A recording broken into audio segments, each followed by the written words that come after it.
Greetings to all my friends of the White House Fellows Program. I'm speaking to you from Rome, where you probably have heard I was appointed by President Obama to be the next United States ambassador to Rome. I had the choice of Afghanistan, Somalia, Yemen, or Italy, and after a bit of soul searching, I thought Italy would be best. Actually, that was a joke. I had no choice at all. They said, Italy, take it or leave it. So I did take it. And I've been here for 6 weeks, and I can tell you it's an exciting experience. There is a downside to accepting this post. I had to resign from all boards and commissions that I have been on, and most significantly for me was not being able to continue on as chairman of the White House Fellows Commission, a program I love dearly. But there's an upside. I found out a few days ago that as an ambassador to Italy, you are the honorary co-president of the Fulbright Fellowship Program here in Italy. So I managed to stay in touch with a lot of interesting young people full of public service themselves. I am very honored to receive the Jack Valenti Award. I knew Jack Valenti, as most people did in Washington who had anything to do with the Motion Picture Association of America, of which he was president.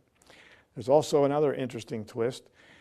The residence of the ambassador, Villa Taverna, a 7-acre beautiful spot here in Rome, has a standalone theater that was converted back in the 1970s into a 70-person movie theater. Really, the person most responsible for that was Jack Valenti, and there's a plaque in there honoring him. So every time I see that plaque, I'm reminded of this award and what he stood for and what he did. He was a great man. He was very instrumental, as we know, in the founding of the White House Fellows Program, along with Bill Moyers back in 1964. I thoroughly enjoyed my experience being associated with the White House Fellows Program, first going back to the Clinton administration, and then more recently in the Obama administration as chairman. I viewed my job as chairman of having 3 major responsibilities. First, it was to be available to the management and the director to make sure that the program was functioning well, the placements were going well. I have to say, Cindy Moelis, the director, has done an outstanding, fantastic job. Real credit to the program, and we were a great team together, and I'm really going to miss that relationship. Number 2, my job was to make sure the commissioners did their job because it's demanding. And we have, as you know, some very high-powered, prominent people who make up the commission. They had to come to the 3.5-day grueling session of choosing the fellows fully prepared on all the candidates. That means about 25 or 30 hours of preparation work. And then they had to come. If you didn't come, then you weren't going to stay on the commission. I'm pleased to report that we had outstanding attendance, sometimes 100%. And also the commission works so well together, better every year. A real collegial body of people who listened carefully to their colleagues and had an open mind as we made these very difficult choices.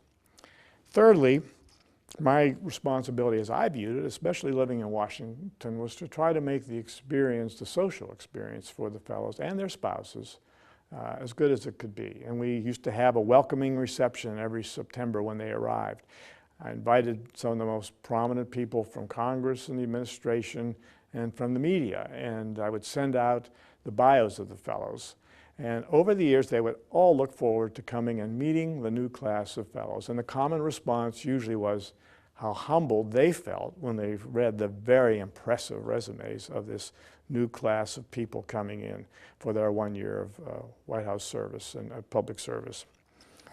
Also, I had dinners for them at our house with my wife, Linda, that we hosted. We had usually 3 fellows and same prominent people in Washington, about 16, 18 people for dinner, and a full table, vigorous discussion about the issues of the day and about the fellows themselves. They really jumped right in there and participated. I think everybody felt good about it. The wizened old cynical members of Congress and the media felt somewhat uplifted by meeting these new, young, very anxious to participate in policy and politics fellows. And the fellows themselves, of course, had a great time meeting some of these legendary people for dinner. It really was very good for the spouses too, because oftentimes they get neglected. Also, I tried to be available to have consultations with the fellows, usually about career planning after they left. I'm not sure I gave them a lot of great advice, but I did make a lot of friends over the years, and I've remained friends and kept up the relationship with many of these fellows. So I have to say, and looking at the program, I got as much out of it as I gave, and I really enjoyed the opportunity. I'd like to, again, really thank you for this award. I know you're having your conference now, annual conference. I'm really sorry I'm not there. I usually attended. You always had great speakers and great subject matter to debate. So let me just say thank you once again for this award, much appreciated. And I'll sign off now from the Eternal City, very eternally grateful. Thank you.